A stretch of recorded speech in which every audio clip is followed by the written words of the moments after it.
Bendiga enormemente en la meditación de la Santa Palabra de nuestro Dios, retomando un poquito de lo que ya hemos estado haciendo la mañana acerca de la necesidad de conocer de cómo es una iglesia completa, cómo es la iglesia perfecta para nuestro Dios.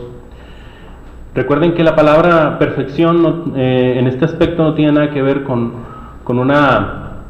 un enaltecimiento de la persona, sino más bien de una serie de cualidades y características que debe tener la iglesia. Y la suma de estas características la hacen completa, la hacen perfecta ante nuestro Dios. Es bien importante entender, hermanos, y captar en este sentido, de que la iglesia, el pueblo de Dios, cuando se reúne, viene a constituir precisamente el templo de Dios. La suma de los hermanos aquí presentes venimos a constituir el templo de Dios. Pero no solamente eso, hermanos, sino que también en lo individual, cada uno de nosotros venimos a constituir el templo de Dios. Por eso el tema que hemos estado analizando desde la mañana, las cualidades que hemos estado viendo, no solamente es una cualidad que se tiene que ver de manera colectiva, grupal. Cada hermano, cada miembro de la iglesia de Cristo tiene que trabajar y actuar para poder conseguir y lograr estas características. La iglesia que Cristo quiere. Ese es el tema, la segunda parte de este sermón, la iglesia que Cristo quiere. Y utilizamos particularmente, hermanos, en Apocalipsis capítulo 1, como en Apocalipsis 1, en la visión que tiene el apóstol Juan, ve precisamente a un Cristo glorificado, a un Cristo exaltado, a un Cristo magnífico. Ya no era ese Cristo del Evangelio, aquel que traía amor, aquel que traía paz, porque Jesucristo cuando venga por segunda vez va a traer juicio. Y eso es algo que debemos de entender claramente, hermanos, en el sentido de que en la visión que tiene el apóstol Juan, ve precisamente al Señor Jesucristo glorificado en medio de 7 candeleros. El versículo 20 se nos descubrimos particularmente porque en el libro de Apocalipsis, hermanos, es un libro enteramente simbólico. Y mucho simbolismo en el Apocalipsis lo podemos descubrir en el mismo Apocalipsis. La respuesta a ese simbolismo se encuentra en el mismo Apocalipsis. Y si no, tenemos que voltear a ver al Antiguo Testamento para poder descubrir algunos significados, algunos simbolismos. Pero en el caso de los 7 candeleros, el versículo 20 nos dice que esos candeleros vienen a representar las iglesias de Asia Menor. Esas 7 iglesias que menciona particularmente el versículo 11, Éfeso, Esmirna, Pérgamo, Tiatira, Sardis, Filadelfia y Laodicea. Y nosotros a partir del capítulo 2 y capítulo 3, se nos viene precisamente un mensaje para cada congregación. Y en cada mensaje podemos aprender una cualidad y una característica acerca de la iglesia que Cristo quiere. Ya vimos el caso de Éfeso. Una de las cualidades que descubrimos particularmente para poder ser la iglesia que Cristo quiere es que la iglesia sea una iglesia amorosa. A la iglesia de Éfeso se le dijo: tengo una sola cosa contra ti, que has olvidado tu primer amor. Y le dice: arrepiéntete, porque si no te arrepientes, voy a quitar tu candelero de su lugar. Y eso simboliza que la presencia del Señor ya no iba a estar con ellos. Luego, en segundo lugar, la iglesia que Cristo quiere, vimos en segundo lugar, que debe ser una iglesia fiel. Esmirna iba a ser una de las iglesias que iba a ser tremendamente atribulada por la sinagoga de Satanás. Acerca de la sinagoga de Satanás lo vamos a ver también cuando hablemos acerca de Filadelfia. Le dice Jesucristo particularmente a la congregación de Esmirna, ahí en el versículo 10, sé fiel hasta la muerte y yo te daré la corona de la vida. ¿Cuál era esa corona de la vida? Era particularmente que ya no iban a sufrir de la segunda muerte, es decir, del infierno, del Gehenna. Jesucristo, hermanos, Jesucristo quiere de su iglesia lo siguiente. En tercer lugar, hermanos, una iglesia celosa. No solamente espera una iglesia amorosa, no solamente espera una iglesia fiel, también espera una iglesia celosa.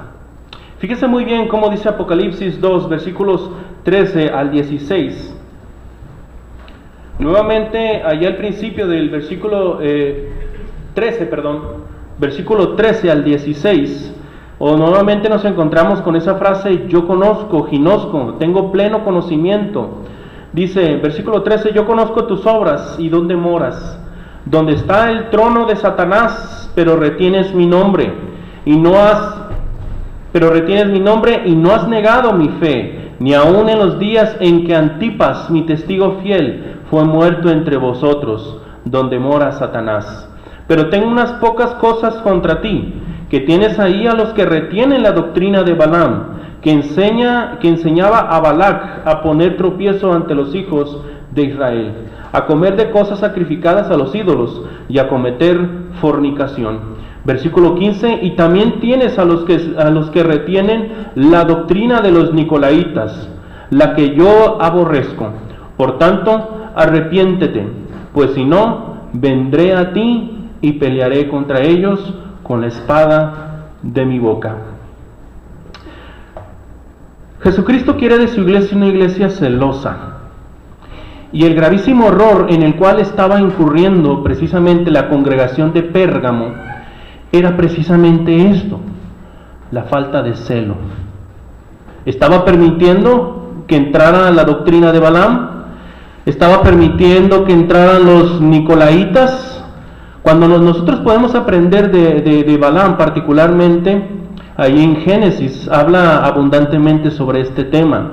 ¿Cómo podemos pecar contra nuestro Dios a través de la fornicación, a través de la idolatría y de comer cosas sacrificadas a los ídolos? Los nicolaitas, se creía que su fundador fue Nicolás, uno de los primeros diáconos de la iglesia, ahí de los que se mencionan juntamente con Esteban. Entonces, estos vendrían a ser particularmente semillas del gnosticismo, la creencia popular, hermanos, de creer que podemos entregarnos corporalmente al pecado, pero nuestra mente y nuestro espíritu va a estar salvo si siempre pensamos en Dios, si siempre mentalmente estamos correctos. Entonces, podías entregar rienda suelta al cuerpo, pero podías salvar tu mente, podías tener intacto tu pureza en el espíritu, y eso es totalmente falso. Entre otras cosas que se podrían decir acerca del gnosticismo, la idea de todo esto, hermanos, es que la apostasía estaba entrando en la iglesia y estaban tratando de desvirtuar lo que realmente los apóstoles y aquellos hombres que escribieron la Biblia realmente establecieron como parte de la sana doctrina. Hermanos, una iglesia celosa es una de las cualidades que debemos de tener como iglesia. Dice en Éxodo 25, uno de los 10 mandamientos, dice la palabra de nuestro Dios allá en Éxodo 25: no te inclinarás a ellos ni las honrarás, porque yo soy Jehová tu Dios, fuerte y celoso. La palabra celo no tiene nada que ver, hermanos, con el hecho de que nuestro Dios sea un Dios inseguro. No, hermanos, ahorita vamos a tratar de darle una definición a la palabra celo, y particularmente, hermanos, lo que está tratando de darnos a entender este versículo bíblico es que la adoración, la alabanza, el honor, la reverencia, todas aquellas cosas de las cuales es digna nuestro Dios, solamente le pertenecen a Él. Y en ese aspecto Dios es celoso, porque Él merece toda la honra y la gloria. Hermanos, cuando en Juan también podemos encontrar otro ejemplo acerca del celo. Juan capítulo 2, versículo 17, en aquella ocasión en la cual Jesucristo iba a purificar al templo, cuando empezó a voltear las mesas de los cambistas y de cómo en el patio de los gentiles precisamente estaban convirtiendo la casa de Dios en una casa de mercado, en una cueva de ladrones. Fíjese cómo dice, al ver esta acción, lo que se dicen a sí mismos sus discípulos. Juan capítulo 2, versículo 17. Entonces se acordaron sus discípulos que está escrito: el celo de tu casa me consume. Y era el celo el que precisamente le estaba consumiendo a nuestro Señor Jesucristo, al ver cómo esa casa, que es una casa de adoración, se había convertido en un lugar de mercado, de cambistas, de prestamistas, de personas que realmente estaban lucrando con la fe. Y eso fue lo que enardeció al Señor. En Apocalipsis 3:19, hermanos, otro ejemplo de la palabra celo lo podemos hallar en Apocalipsis 3:19. Fíjese muy bien cómo dice: yo reprendo y castigo a todos los que amo. Sé pues celoso y arrepiéntete. Aquí el Señor está aconsejando de que seamos celosos. Pero, ¿qué tiene que ver esto con Pérgamo? Precisamente ese tipo de doctrinas como la de Balaam, como la de los Nicolaitas, habían entrado a la congregación de Pérgamo.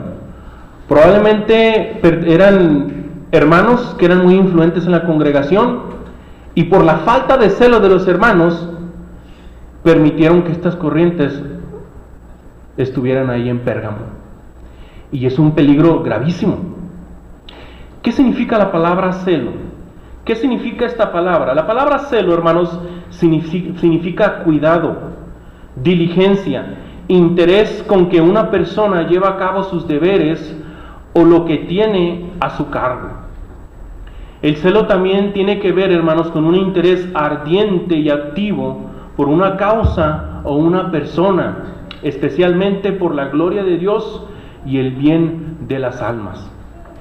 La palabra celo lo podemos relacionar o podemos darle algunos sinónimos como el entusiasmo, el ardor, la diligencia, la dedicación, el esmero. Y el celo para la congregación de Pérgamo era tan importante, hermanos. Era vital que ellos fueran celosos. Porque fíjese muy bien cómo dice Apocalipsis 2:13: yo conozco tus obras y donde moras, donde está el trono de Satanás. Ellos debían de ser bien celosos, cuidadosos, diligentes, dedicados. ¿Saben por qué, hermanos? Porque en Pérgamo, en la ciudad de Pérgamo, estaba el trono de Satanás.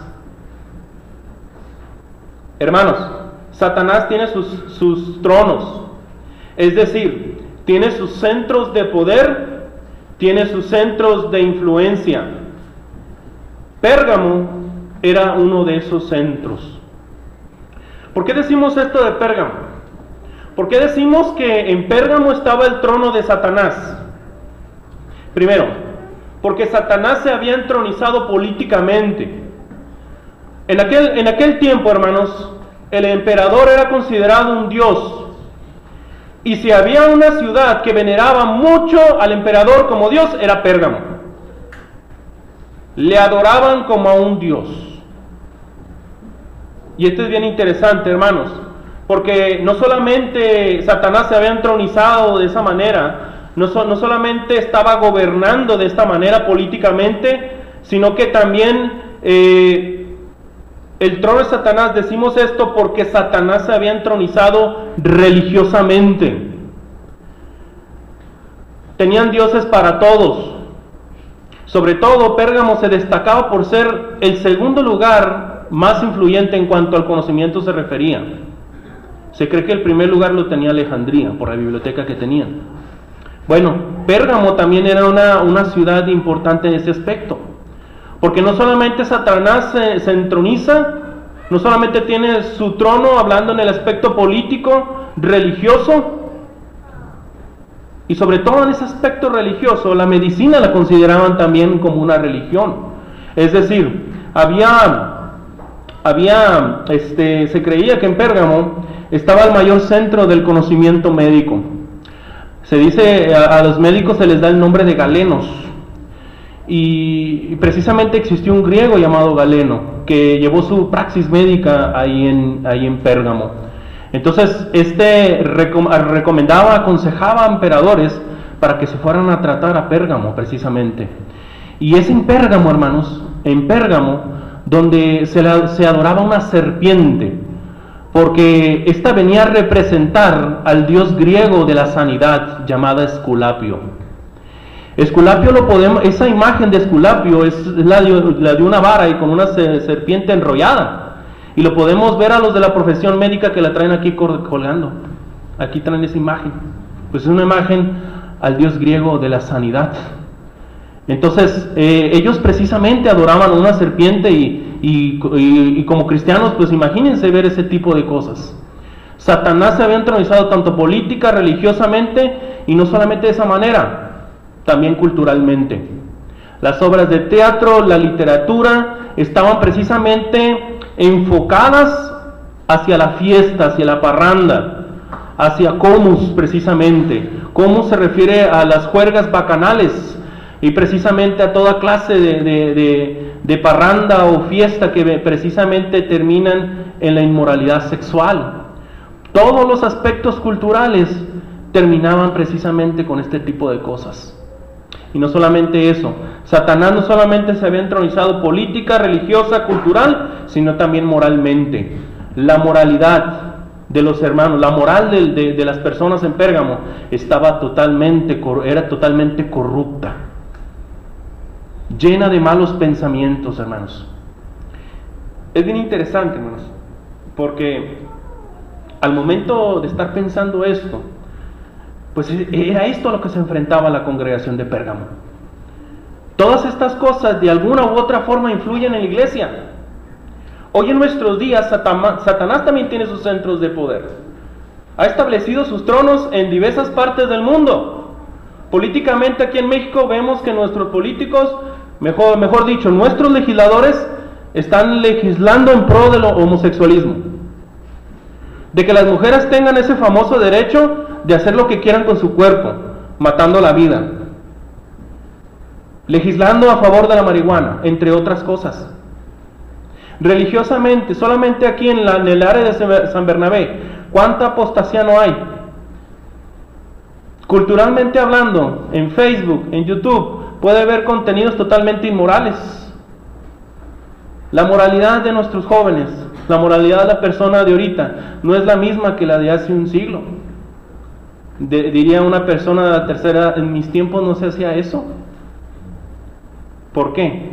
Porque Satanás se ha entronizado, no solamente en la sociedad, sino que también en las mentes y en el corazón de las personas. Por eso es bien importante el celo en la iglesia, no solamente como congregación, sino como persona, como miembro, como cristiano. Sentir ese cuidado, esa diligencia, ese respeto que nuestro Dios merece. Hermanos, muchas cosas se pueden decir al respecto, y sobre todo podemos añadir cosas como los libros, el cine y la televisión.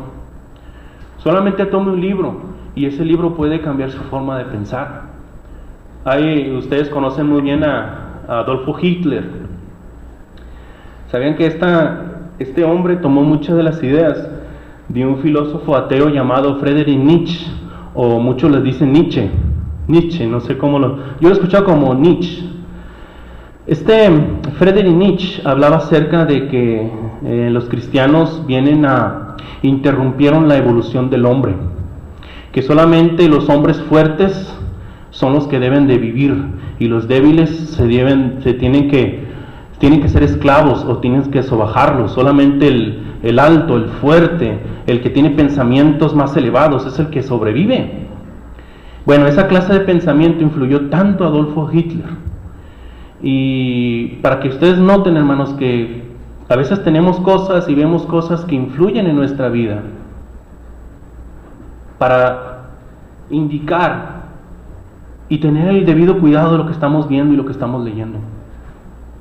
Al final de la vida de Friedrich Nietzsche, porque su papá era predicador presbiteriano, al final de su muerte, él murió joven, tal vez 40 y tantos años. Se murió de una sífilis maltratada. Reconoció que Dios existía, pero no sé si fue sincero o no. Lo que reconoció él es que tenía miedo a la muerte, pero al morir reconoció que Dios sí existía, siendo que toda su vida lo había negado, y escribió cantidad de libros que mucha gente la hace base de sus estudios. Satanás anda rondando en donde sea y está viendo dónde atacar, no solamente a nuestros jóvenes, no solamente a nuestros adultos, está viendo cómo atacar a la iglesia. Hermanos, Satanás todavía tiene sus sedes de poder desde las cuales se extiende a todo el mundo. ¿Cómo se demuestra ese celo? ¿De qué manera puedo ser yo celoso, cuidadoso, diligente, dedicado? Porque es bien importante, hermanos. Bueno, en hablar precisamente lo que dice el Señor. Lo que solamente nos dice la palabra de Dios es más que suficiente, hermanos, para demostrarle al mundo el error. No solamente eso, hermanos, en hablar con valor la voluntad de Dios. Y esto era lo que le fallaba a la congregación de Pérgamo.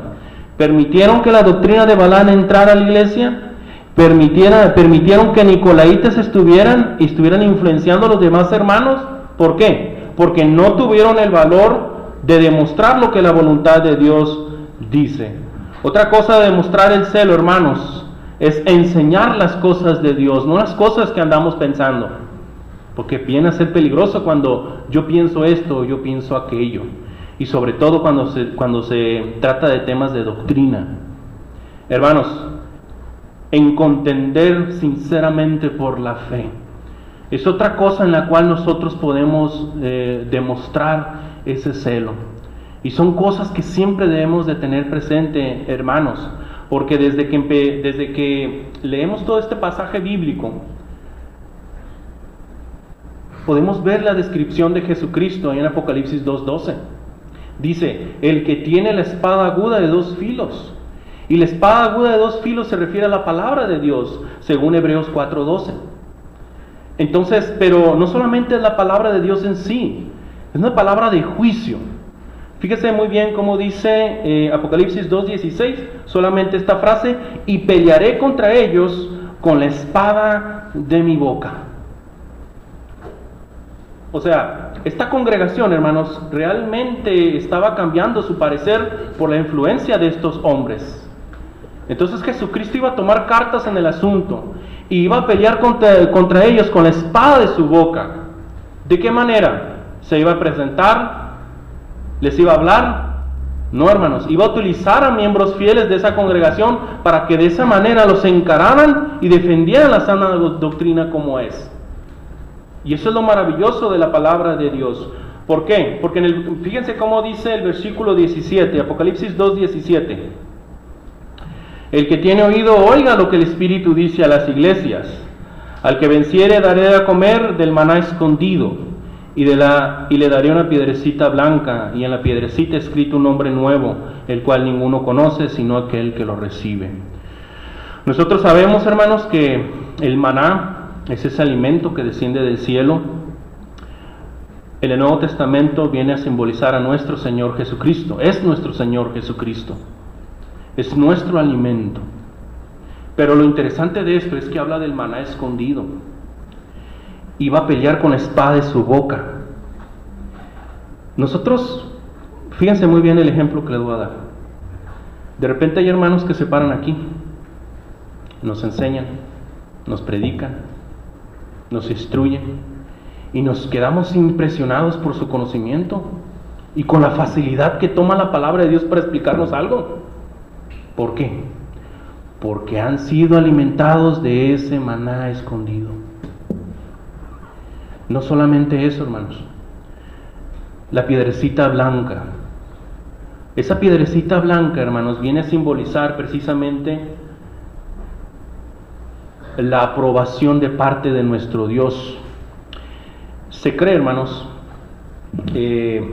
se dice que el sumo sacerdote, de acuerdo al Antiguo Testamento, en el pectoral, donde estaban las 12 piedras, donde venían a representar las 12 tribus de Israel, por la parte dentro del pectoral tenían una bolsita colgando, donde había una piedrecita blanca y había una piedrecita negra. Y una era Turín y la otra era Tumín. ¿Es culpable o no culpable? Aprobación y desaprobación.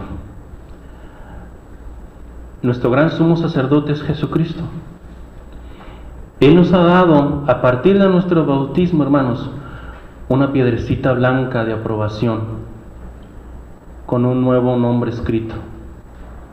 Y ese nombre es Jesús. Ese nombre es el nombre de cristiano, porque cristiano significa propiedad de Jesucristo. La pregunta es, ¿actuamos como la propiedad de Cristo que somos? Pensamos, hablamos y decimos lo que es apropiado para un cristiano pensar, hablar y actuar. Porque ya no pertenecemos al mundo, porque no se nos dio una piedrecita negra, se nos dio una piedrecita blanca con el nombre de Jesús escrito. Somos propiedad de Jesucristo. Y esa piedrecita la tenemos que cuidar. Y la cuidamos con el celo, y el cuidado, y el respeto, la veneración que nuestro Dios merece solamente. Una cualidad interesante para que podamos ser la iglesia que Cristo quiere, hermanos, es el celo. Y precisamente para evitar ese tipo de problemas, corrientes extrañas que van en contra de la sana doctrina. Hermanos, voy a concluir con esto.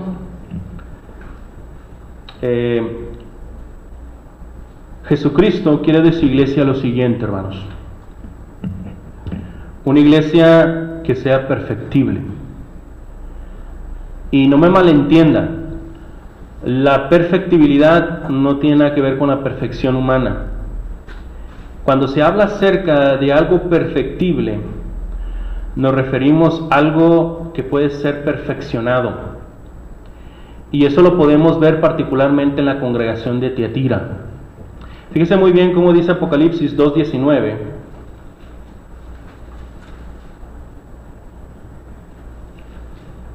Dice la palabra de nuestro Dios: yo conozco tus obras y amor y fe y servicio y tu paciencia, y que tus obras postreras son más que las primeras. La congregación de Tiatira, hermanos, era una iglesia impresionante. ¿Por qué decimos esto de Tiatira? Porque era una iglesia trabajadora, era una iglesia amorosa, era una iglesia que estaba llena de fe, era una iglesia servicial, era una iglesia que se mantenía firme y era una iglesia que se perfeccionaba en todos los sentidos. No era una iglesia mediana, siempre corría la otra milla. Era una iglesia perfectible, siempre buscaba mejorarse como congregación. Y eso es algo que como cristianos debemos aplicar a nuestra vida, no solamente como el templo de Dios que somos en lo colectivo, sino también en lo individual. Al igual que todas las congregaciones, hermanos, la iglesia que estaba en Tiatira no solamente tenía puntos fuertes, sino que también tenía puntos débiles. Jesús ya les había elogiado sus virtudes, ahora les censuraba precisamente por el gran problema que tenían. Versículo 20, pero tengo unas pocas cosas contra ti, que toleras que esa mujer Jezabel, que se dice ser profetisa, enseña y seduzca a mis siervos a fornicar y a cometer cosas sacrificadas a los ídolos. ¿Cuál era la doctrina de Jezabel? Precisamente esta, hermanos: fornicación más idolatría. Y eso era lo que precisamente estaba llevando a algunos miembros de la congregación de Tiatira. La Jezabel de Tiatira, ¿cómo era esta mujer? Porque es importante conocer este tema. Era una mujer ambiciosa, persuasiva, la cual alegaba ser profetisa. Jesús, hermanos, no dijo que esta mujer en realidad tuviera el don de profecía. Más bien dijo que ella se hacía llamar profetisa. Se ponía ese título. Y está llevando muchos precisamente al despeñadero. Era una mujer que tenía acceso a profundidades, a revelaciones profundas que solamente estaban disponibles a través de ella. Ella decía que nomás tenía un conocimiento muy especial. Yo descubrí esto, Jesucristo, el Dios me dijo esto. Pero en realidad lo que Jesucristo le está llamando a ese tipo de profundidades, le llama las profundidades de Satanás. Porque es lo que estaban incurriendo. Y esta semilla del gnosticismo es decir, hermanos, en el pecado tiene sus profundidades. Y Jezabel estaba llevando a muchos miembros de Tiatira a profundidades satánicas. Podemos mencionar algunos pecados. Simplemente el pecado de la fornicación. Este pecado puede llegar a profundidades satánicas tremendas. Promiscuidad, pornografía, adulterio. Y si quiere más profundo, abuso de niños, relaciones íntimas con animales, con muertos. Y hay cosas más fuertes que esas. Y de cada pecado podemos mencionar cada cosa, porque cada pecado tiene su profundidad. Entonces, esta mujer es lo que estaba enseñando precisamente a la congregación, a algunos miembros en la congregación en Tiatira. Era una mujer acaudalada, influyente, la cual invitaba a sus potenciales seguidores a su suntuoso hogar. Cualquiera que fuera su método, hermanos, lo cierto es que la doctrina que ella propagaba hacía que los cristianos cometieran el pecado de fornicación y comieran cosas sacrificadas a los ídolos. Espiritualmente hablando, hermanos, Jezabel es la clase de mujer que no se va a sujetar a ningún hombre, ni mucho menos a Dios. En su infancia no se sujetó al padre, en el matrimonio no se sujeta al esposo, y si viene a la iglesia, no se va a sujetar ni al predicador ni a los ancianos, y por ende no se va a sujetar a Dios. Entonces era un peligro latente esa mujer, y máxime porque Tiatira tenía un gran problema. Era una ciudad trabajadora, pero para todo tenía dioses. Era la ciudad de los oficios, Tiatira. Si uno se dedicaba a ser panadero, bueno, el panadero tenía su dios. Si vas a hacer chanclas o zapatos, tenían el dios del zapato. Si te especializabas en gorditas, ahí está el dios de la gordita. Para todo tenían un dios. Y Jezabel precisamente alentaba este tipo de cosas. Hermanos, cada cosa que hacemos tiene su consecuencia. Y precisamente en el versículo 22 y 23 de Apocalipsis 2 lo dice: he aquí yo la arrojo en cama y en gran tribulación a los que con ella adulteran, si no se arrepienten de las obras de ella. Y a sus hijos heriré de muerte, y a todas las iglesias sabrán que yo soy el que escudriña la mente y el corazón, y os daré a cada uno según vuestras obras. Jesucristo iba a tomar cartas en el asunto, hermanos. Iba a tomar cartas en el asunto porque ya no iba a permitir eso. Él conoce los pensamientos y las intenciones del corazón, y sabía muy bien que si dejaba seguir actuando a Jezabel, estas cosas podrían ir de mal en peor. Por eso Jesucristo, hermanos, ahí en la promesa de Apocalipsis 2.26, dice: yo le daré autoridad. 2.26, note muy bien cómo dice: al que venciere y guardare mis obras hasta el fin, yo le daré autoridad sobre las naciones. Y luego dice el versículo 27, y las regirá con vara de hierro. Esto se refiere particularmente, hermanos, ustedes pueden notar en las congregaciones cómo hay hermanos fieles, entregados, ante grandes problemas, han tomado, hermanos, por la anuencia de nuestro Dios, por la anuencia de nuestro Señor, de tomar el toro por los cuernos, de demostrar esa autoridad que se les ha dado precisamente en una congregación, para que actúen de tal forma y tomen cartas en el asunto. Y siempre sucede, hermanos, con esos hermanos fieles y entregados en la obra. No solamente se les da esa autoridad, se les da precisamente, hermanos, esa vara de hierro para que puedan regir las iglesias como Dios manda. No solamente a través del predicador, también a través de los hermanos fieles y también los ancianos. Hermanos, para concluir, allí en Apocalipsis 2.28 les dice: y les daré la estrella de la mañana.